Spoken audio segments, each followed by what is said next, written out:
Right now, it is our pleasure to welcome into studio, and for those of you watching on Super Talk Television, YouTube, Facebook, Twitter, Twitch, we thank you. You can see, sitting in our studios, Brilynn Hollyhand, who is an 18-year-old political commentator who has the Truth Gazette online. If you're not following the Truth Gazette, you need to start. He's got a brand new book out called One Generation Away. And if you want to feel like you did not do enough with your life during your teenage years, if you want to feel as if you did not do enough with your life in your 20s, then I am introducing you to Brilynn Hollyhand, who will make you feel that way. Thank you, Belle K. I was stretching it to help you out there. Brilynn? Matt, happy Friday. Thanks for having me here in Nashville. It's an honor to be here. What brings you to Nash? So we are doing a 3-day media tour. My book comes out July 9th, One Generation Away, and we wanted to start with Nashville. Y'all are a lot more fun than New York and D.C. media, so we are here, and we have had a great week, and I'm excited to cap it off with the incredible Matt Murphy Show. Well, you're very kind to say so, and we appreciate you stopping by. Tell folks that aren't familiar with you, aren't familiar with the Truth Gazette, sure, and we'll get into the book in just a moment. I mean, you're 18. Yes, sir. Just turned 18 this past weekend. I'm not going to make the Ben Shapiro comparisons because I'm sure that you hear that all the time. A little bit. Because Shapiro started at a young age. And you how in the world did you get involved in politics at such a young age? I technically did start earlier than Shapiro, but I started at 11. Have you told him that? Oh, yes. And so he's come on my show. He's been on the podcast and promoting his book. And so now I think it's even for me to come on his show to promote my book. Sure, I would agree with you. How the business works. Yeah, I get But I got interested in politics actually at the age of 10. It was 4th grade. Started watching that 2016 presidential election. I vividly remember having a mock election in my elementary school library. I remember keeping my 4th grade class in from recess to watch President Trump's inauguration. I was like, guys, trust me, it's historic. You want to see this? I was like, there'll be some poems read, some songs sung. Go find some entertainment. But I wanted to hear the speech, and I kept them in. So that's where the interest started. It was July of that year, 2017. I was kind of fed up with the state of the country. And I said, look, if the adults aren't going to do something, I wanted to do something. But what else can an 11-year-old do? You can't run for office. You can't necessarily get a contributor gig on a network, we think. So I started out with an opinion column and started that at the age of 11. I think it was literally, Matt, sent out to 7 people the first time I did it. It was like the aunts, uncles, the people that are forced to read it because it'd be awkward at the Thanksgiving table if they don't. And then it grew from there. And we are here, and we have a book, and I'm now chairing the RNC Youth Advisory Council, and I've moved kind of out of a commentary role to an advising role to President Trump and the campaign, and it's been a lot of fun. It's been a journey. Hold on just a second. Hey, Belle, did you hear that? 18-year-old Brilynn says that he's an advisor to President Trump. I just want to make you feel a little bit better about yourself and where both of us have gotten in life. Did you grow up in a political household at all? We kind of were previewing this right before we came on air, but your mom and dad not very political? Not at all. My mom was an educator, dad's in construction, zero political interest at all. Of course, they had conservative Christian values, and I was fortunate enough to grow up in that kind of home, but no political interest until I drug them into it, and here we are. You're kind of like you're kind of like the reverse of the preacher's daughter syndrome, Yes. Yeah, I'm sure you've heard that one before too, where you're kind of drawn to it because maybe you don't experience it as much. Certainly not in your school system. So, do you feel like the school systems of America, the public education system of America, primarily because you're in it, right? Yes. You're ascending to your senior year. Correct. Yes. How heavy-handed have they become with regard to politics nowadays? The indoctrination is up in front. They're not hiding it anymore. I'll say I took an AP US history class this year, and it was very obvious. And it starts very early into the founding of America in the first semester of the class. I mean, they make it blatantly obvious what their goal is, what their agenda is, and that continues through the entire course. I'll say the first section of the book is kind of the context. It's called, how we got to where we are now. A lot of people say we've got a problem, clearly, but before we can get to the third section of the book of where do we go from here, you got to talk about how we got here. And so the first chapter is kind of going after the education system and how in the 60s, 70s, we had, kind of this hippie movement start with liberal professors getting in higher education, and it seeped onto preschool, Matt. And at the time, my publisher was like, you can't start your book by going after educators. Matt, I'm not attacking educators. My mom and both my grandmothers were in education. This is not an anti-education rant. When I was in kindergarten, I said I was going to be a school teacher, and here I am now doing political commentary. But I love education, and I think we need to bring it back to its roots of actually teaching preschoolers their ABCs, their 1, 2, 3s, and not their gender pronouns. I compare it to a bus driver driving a bus, public education.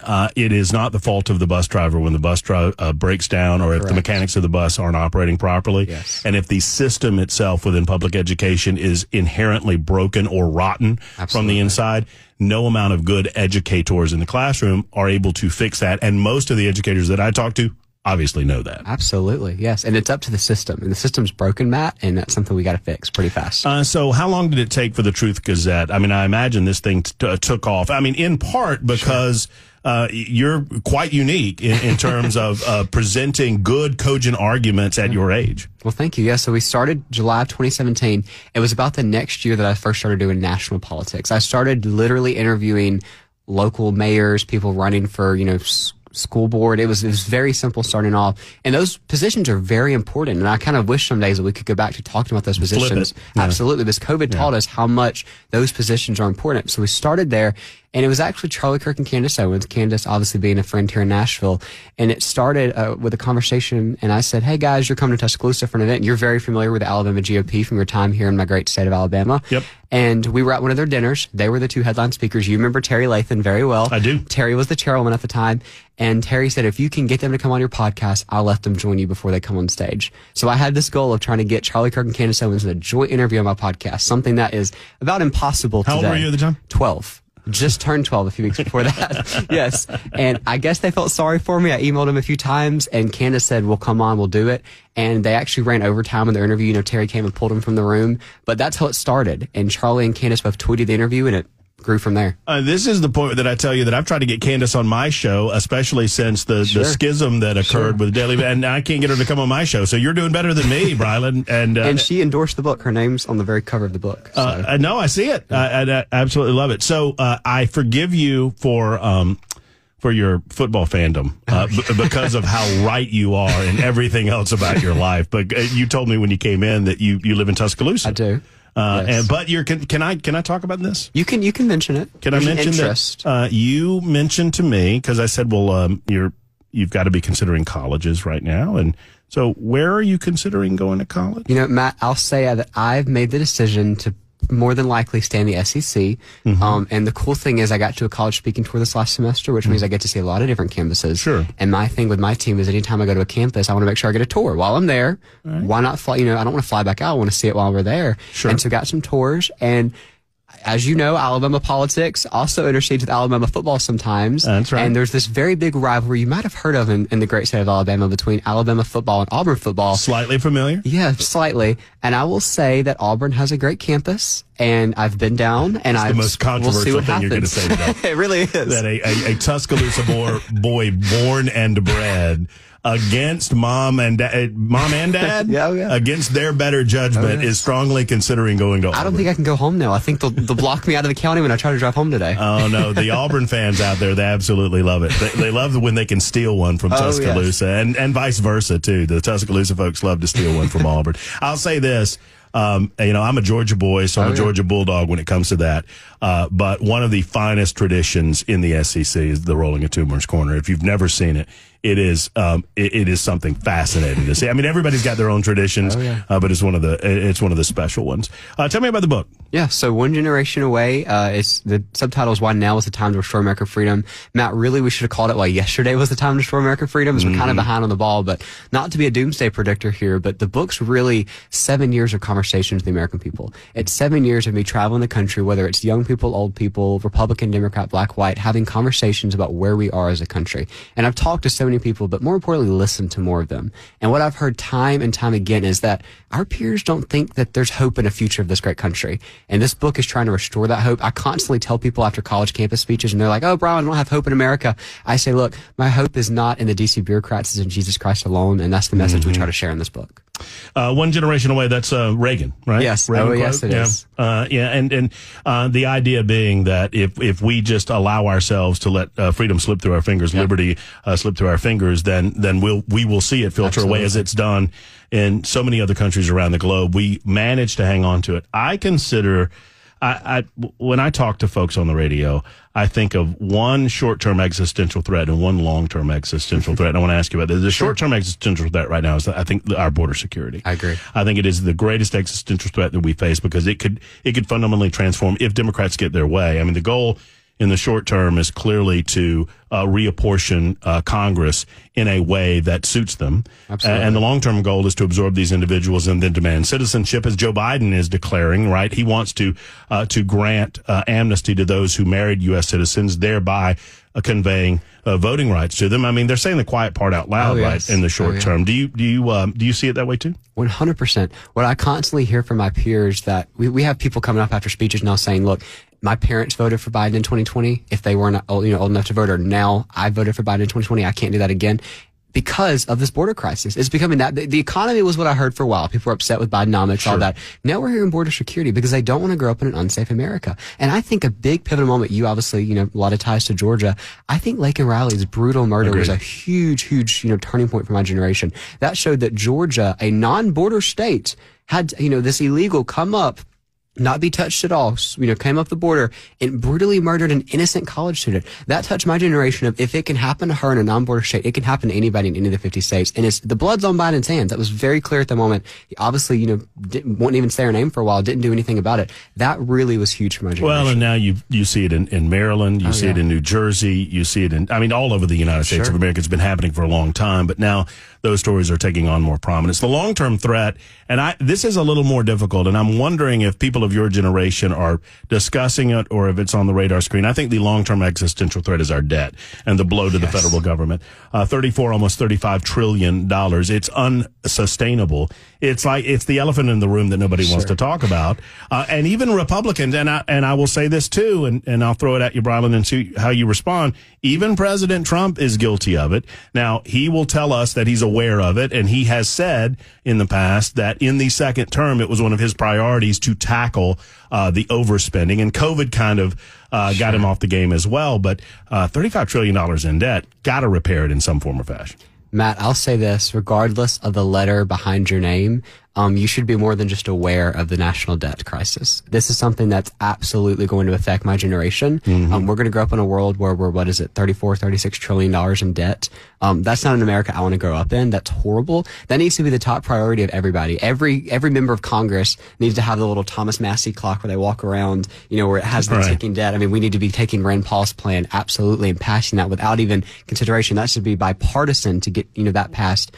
But we're not seeing it. And we have Republicans and Democrats, both sides of the aisle, saying that they're going to tackle, personal things and not that. And it's pretty sad. I can do this. I think I can do this in the time that we're talking here. But I can tell you what the national debt was when you were born, and it will absolutely shock you if you. There we go. World debt clock. It's right now our debt is at almost $35 trillion. And I know that in 1984 the debt was less than $1 trillion. Wow. So we have grown that much and that quickly. So how do people get a hold of the book, and how do people find out more about you? Yeah, absolutely. So my social media all is at Brilynn Hollyhand, Facebook, Twitter, Instagram, Truth Social, TikTok, everywhere. The book is available for signed copies at BrilynBook.com. It comes out July 9th, but it's also all major retailers, Amazon, Barnes & Noble, everywhere else. And we're excited to get your audience plugged in and involved. Some of my audience are telling you that the older people have a hard time catching up with you in terms of your speed. I get that too, though. They say you're talking too fast, but you got a lot to get out, right? In a short amount of time. So where else are you going? I mean, are you just branching out all across the? I mean, I know you go everywhere. I look at your website, and I mean, you've met everybody, for goodness sake. So where do you go from here? So the first week of July, when the book comes out, we'll be in New York for the book release. Second week, obviously, is the convention. Sure. And so we hope President Trump will not be on a house arrest, and he'll be there with us. It'll be interesting to see how that goes. I will be there. Right. And if he needs somebody to stand in for his speech, he knows how to get a hold of it. We'll see how that goes. You excited about the debate next week? I'm very excited. I think, thanks for bringing this up, Matt, because I just talked about this. I think the debate is going to be very pivotal. I think it's interesting. I mean, you know this, being, political, know so much. June 27th is incredibly early for first debate, and their convention for the DNC is so late. I think they have the opportunity. I mean, and again, no, they'll do it. The bar is so low for Biden. He just has to be able to stand for 90 minutes, and he'll So I've been talking about for weeks the Biden replacement. It's my Biden replacement theory, right? There's only one reason for the powers that be, because Joe Biden's not making any of these decisions. No. For the powers that be to allow him to step on a stage in June, that is intentional, and that is a test case. They need to make sure that he can manage himself for 90 minutes. And if he cannot, if there is a gaffe, if there's a major misstep, they'll replace him. And I don't know that it's, but the difficult thing is that they have to replace him with someone not named Kamala Harris. Which is a problem for them. Which they is have a Kamala problem. Yes, absolutely. I think what's interesting, you said, obviously Biden's not running the government. Clearly he's not running the government. He took off work yesterday for 7 days to prep for this. Who's running the government? Clearly it's not him, and he hasn't been this whole time, and the secret's now out in the open. So right. No, well, and even Democrats know it. I mean, the liberals know it. They won't say it, but they know it. They talk about what a good man he is and all of that sort of nonsense. But I would agree with you. The early nature of this debate is intentional. They need to make sure that he's their guy long before their convention. And if is there a danger though? And we were talking about this right before you came on. Yeah. Is there a danger that we're setting the bar too low? I think so. So yesterday Trump went on the All In podcast. It was an hour and 20 minutes straight, no breaks, completely live. And he did the whole thing, completely normal because he's competent and can do that. And that's the least we need out of a president that can talk for an hour and 20 minutes. But he said in there that he's not underestimated Biden. And obviously, they'll drug him up, they'll get him ready. I think as a party, we have been setting the bar too low. Because right now we're saying if he walks out and stands for 90 minutes, he wins. That's all we're expecting out of him. Mm-hmm. But that's what the bar is going to be. They'll say he wins if he does it. There will be gaffes, a ton. But again, it's CNN. I know you couldn't. I know you couldn't hear this because you were outside. But I said it last night. I was inspired, and I said the first thing that Trump should do coming out on stage is say thank you, Jake, thank you, Dana, thank you, Joe, for being here. Thank you to the American people. And then immediately pivot to the last time I was standing in a room with Joe Biden.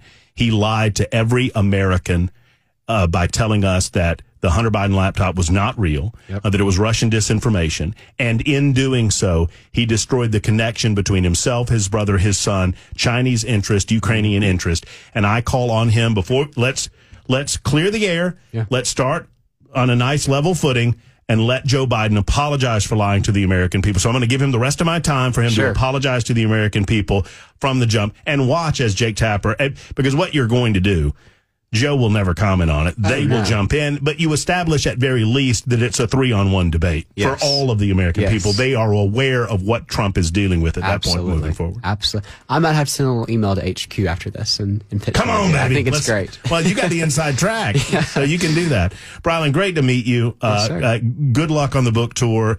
What a fabulous job you've done at such an early age. I mean, you're an inspiration to an old man. So we appreciate you being on. I appreciate you, Matt. Thanks for having me.